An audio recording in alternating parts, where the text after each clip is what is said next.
Narito ang iyong pang-araw-araw na horoscope para sa Leo para sa araw ng February 26, 2026. Sa pagsikat ng araw ngayong February 26, mararamdaman mo ang isang nag-aalab na sigla na nagmumula sa iyong kalooban, na nagtutulak sa iyo na tumayo ng may taas na noo at ipakita ang iyong tunay na ningning sa lahat ng taong makakasalamuha mo. Ang bawat hakbang na iyong gagawin ay tila puno ng kumpiyansa at lakas ng loob, kaya huwag kang mag-atubiling sunggaban ang mga pagkakataong maging sentro ng atensyon sa anumang pagtitipon o usapin na iyong sasalihan sa buong maghapon.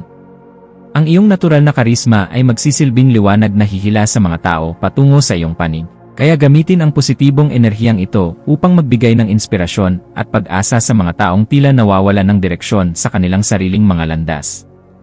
Pagdating sa usaping propesyonal at sa iyong karera, ang araw na ito ay nagbibigay sa iyo ng isang pambihirang plataporma upang ipakita ang iyong galing sa pamumuno at ang iyong husay sa pagpapatakbo ng mga proyektong nangangailangan ng malikhaing solusyon.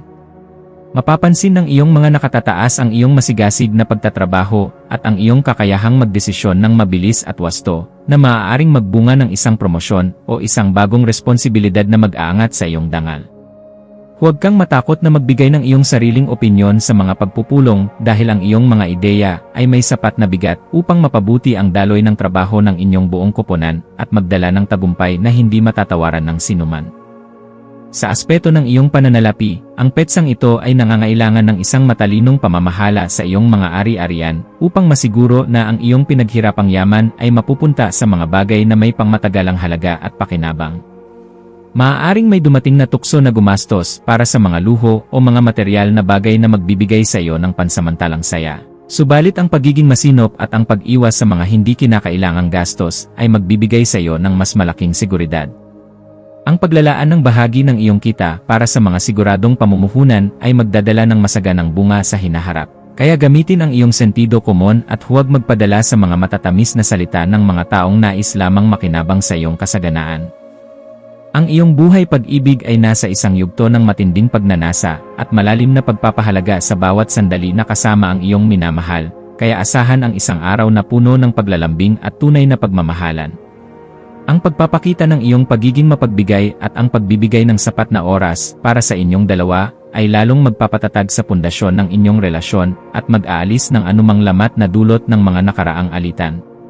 Para sa mga pusong nag-iisa, ang iyong matikas na aura at ang iyong masayahing personalidad ay magsisilbing magnet para sa mga taong naghahanap ng isang partner na may matatag na prinsipyo at busilak na puso. Kaya huwag matakot na magpakita ng iyong tunay na sarili sa tamang tao.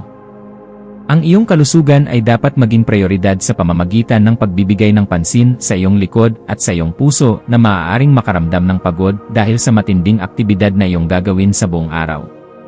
Ang iyong katawan ay humihiling ng sapat na pahinga at pagkalinga, kaya makabubuting umiwas sa sobrang pagkapagod at sa halip ay maglaan ng oras para sa mga ehersisyong nagpapalakas ng iyong tibay at nagpapakalma ng iyong isipan. Ang pag-inom ng sapat na tubig at ang pagkain ng mga pagkaing mayaman sa bitamina ay makakatulong upang mapanatili ang iyong ningning at ang iyong sigla na kailangan mo upang muling sumabak sa mga bagong hamon na darating sa iyong buhay sa mga susunod na araw. Sa iyong pakikipagkapwa-tao, ang iyong pagiging matulungin at ang iyong kakayahang magbigay ng malasakit sa mga kaibigan ay magbubunga ng mas malalim na respeto mula sa iyong komunidad na laging nakasandal sa iyong lakas. May isang kaibigan na maaaring lumapit sa iyo upang humingi ng gabay o tulong tungkol sa isang personal na usapin, at ang iyong pagiging objektibo, ngunit may puso ay magsisilbing liwanag para sa kanya upang makita ang tamang landas. Maging mapagmasid sa iyong paligid dahil ang bawat pakikipagpalitan ng karanasan ay nagdadala ng bagong aral na maaari mong gamitin upang mas lalo mo pang mapabuti ang iyong pakikitungo sa iba't ibang uri ng personalidad na iyong nakakasalamuha sa maghapon. Ang iyong malikhaing isipan ay magkakaroon ng kakaibang kislap sa hapon, lalo na sa mga gawaing may kinalaman sa sining, pagtatanghal, o anumang paraan ng pagpapahayag na nagpapakita ng iyong pagiging orihinal at mapangahas sa harap ng marami. Huwag mong limitahan ang iyong sarili sa mga karaniwang pamamaraan, bagkus ay subukan ang mga makabagong disenyo na magpapakita ng lalim ng iyong kaisipan at ang iyong pagnanais na makabuo ng isang bagay na may silbi sa hinaharap. Ang pagbuo ng isang likha na may sariling tatak ay nagbibigay sa iyo ng ganap na kagalakan, kaya hayaan ang iyong mga ideya na dumaloy ng malaya habang pinapanatili ang kaayusan at disiplina sa bawat hakbang na iyong gagawin sa iyong sining. Para sa pamilya, asahan ang isang kaganapan sa loob ng tahanan na mangangailangan ng iyong katatagan bilang haligi ng inyong pamilya upang mapanatili ang harmonya at maiwasan ang anumang gulo sa pagitan ng mga miyembrong may magkaibang pananaw. Ang iyong papel bilang tagaayos ng mga hindi pagkakaunawaan ay mahalaga upang hindi na lumaki pa ang mga maliliit na isyu na maaari namang malunasan sa pamamagitan ng mahinahong pag-uusap at sapat na pagmamahal sa isa't isa. Maglaan ng oras upang makinig sa mga pangangailangan ng iyong mga mahal sa buhay dahil ang matibay na pundasyon ng inyong pamilya ang tunay na lakas na magtataguyod sa iyo sa bawat pagsubok na kakaharapin mo sa labas. Ang iyong intuition ay magsisilbing isang matalas na kumpas sa pagpapasya tungkol sa isang bagong oportunidad na may kinalaman sa iyong personal na paglago o pagbabago sa iyong mga nakasanayang gawain sa araw-araw na pamumuhay. Kung may nararamdaman kang udyok na ayusin ang iyong schedule upang maging mas produktibo o sumubok ng bagong paraan ng pagtatrabaho, gawin ito ngayon dahil ang daloy ng positibong enerhiya ay pabor sa mga organisadong hakbang. Ang iyong panloob na boses ay malakas na nagpapaalala na handa ka na para sa isang mas mataas na antas ng kaganapan, kaya pakinggan ito, at huwag hayaang ang mga takot ng ibang tao ang humadlang sa iyong pag-asenso sa iyong napiling larangan. Sa aspeto ng edukasyon at pagkuha ng karunungan, ang iyong isipan ay magiging kasing talas ng isang matalim na lapis na handang sumipsip ng lahat ng impormasyon na magpapayaman sa iyong kakayahan sa iyong propesyon. Gamitin ang panahong ito upang magbasa ng mga aklat tungkol sa pamumuno, sining ng pagsasalita, o kasaysayan ng mga dakilang leader, dahil ang mga ito ay sadyang makakatulong sa pagpapalawak ng iyong pangunawa sa kalikasan ng mundo. Ang bawat bagong kaalaman na iyong matututunan ay magsisilbing hiya sa iyong pagkatao, kaya huwag kang titigil sa paghahanap ng katotohanan hanggang sa marating mo ang ganap na kalinawan ng isip na matagal mo nang inaasam para sa iyong sarili. Iwasan ang pagiging masyadong mapagmataas kapag nakakamit mo ang mga tagumpay sa maghapon, dahil ang tunay na kagitingan ay makikita sa kakayahang manatiling mapagkumbaba sa gitna ng mga papuri mula sa ibang tao sa iyong paligid. Ang pagtanggap sa mga mungkahi ng iyong mga kasamahan ay makakatulong sa iyo upang mas mapabuti pa ang iyong mga susunod na hakbang at maiwasan ang mga pagkakamaling dulot ng sobrang kumpiyansa sa sarili.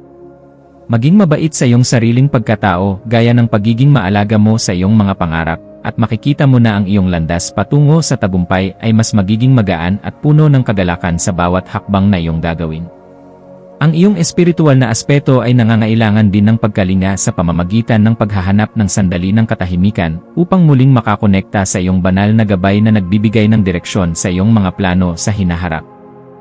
Ang pagninilay-nilay tungkol sa iyong mga tunay na layunin ay magbibigay sa iyo ng sagot kung bakit kailangan mong dumaan sa mga ganitong pagsusuri upang mas lalo mo pang mapalakas ang iyong kalooban at pananalig. Ang pagpapasalamat sa bawat biyaya, maliit man o malaki, na iyong natatanggap ay magbubukas ng pinto para sa mas marami pang milagro. Kaya panatilihin ang iyong integridad at ang iyong pagiging mapagkumbaba sa lahat ng oras at pagkakataon na iyong kakaharapin. Maging mapagmasid sa mga legal na dokumento o mga kontratang iyong pipirmahan ngayong hapon, at siguraduhin na nabasa mo ang bawat detalye ng maigi upang maiwasan ang anumang aberya sa iyong mga transaksyon sa hinaharap. Ang paghingi ng payo sa mga taong may sapat na karanasan ay isang matalinong hakbang na dapat mong gawin upang maprotektahan ang iyong mga interes at ang iyong pinaghirapan sa loob ng mahabang panahon ng iyong pagsasakripisyo. Ang pag-iingat sa ganitong mga usapin ay magbibigay sa iyo ng kapanatagan na ang iyong mga hakbang ay nasa loob ng katuwiran at hindi ka malalagay sa alanganin dahil lamang sa kakulangan sa pagsusuri ng mga papel na iyong hinahawakan. Sa pagdating ng gabi, maglaan ng oras upang ayusin ang iyong kapaligiran at ang iyong isip sa pamamagitan ng pagninilay sa mga nagawa mo sa buong araw upang magkaroon ng mas mahimbing na pagtulog at pagpapahinga. Ang kaayusan sa labas ay refleksyon ng kaayusan sa loob, kaya ang pagliligpit ng iyong mga kagamitan at ang paglilinis ng iyong espasyo ay makakatulong upang maalis ang mga kalat sa iyong isipan na dulot ng sobrang pag-isip. Ang pagpapasalamat sa bawat tagumpay na iyong nakamit sa araw na ito ay magpapanatili sa iyong positibong disposisyon na siyang magsisilbing magnet para sa mas magagandang balita na darating sa iyong pintuan bukas at sa mga susunod na araw. Bilang huling payo para sa iyo, laging tandaan na ang tunay na ningning ay hindi lamang nagmumula sa iyong panlabas na hitsura, kundi sa kalinisan ng iyong puso at sa kabutihang ipinapakita mo sa lahat ng tao nang walang pinipili. Manatiling nakatutok sa iyong sariling landas habang nagpapakita ng malasakit sa mga taong nasa paligid mo, dahil ang bawat tulong na ibinibigay mo ay babalik sa iyo ng siksik at nag-umapaw sa tamang panahon. Hayaang ang liwanag ng karunungan ang maging gabay mo sa pagtahak sa daan ng iyong mga adhikain, at maniwala ka na sa bawat pagsusumikap mo, mayroong magandang bukas na naghihintay para sa iyong buong pamilya at sa iyong sarili. Ang iyong mga maswerteng numero para sa araw na ito ay 1, 10 at 19. Ang iyong maswerteng kulay ay ginto o dilaw na sumisimbolo sa tagumpay at kasaganaan. At ang maswerteng gawain para sa araw na ito ay ang pagluluto ng masustansyang pagkain, ang pagsusulat ng iyong mga layunin sa isang papel, o ang pagbibigay ng isang maliit na regalo sa isang mahal sa buhay upang maiparamdam ang iyong pasasalamat at pagmamahal sa kanila.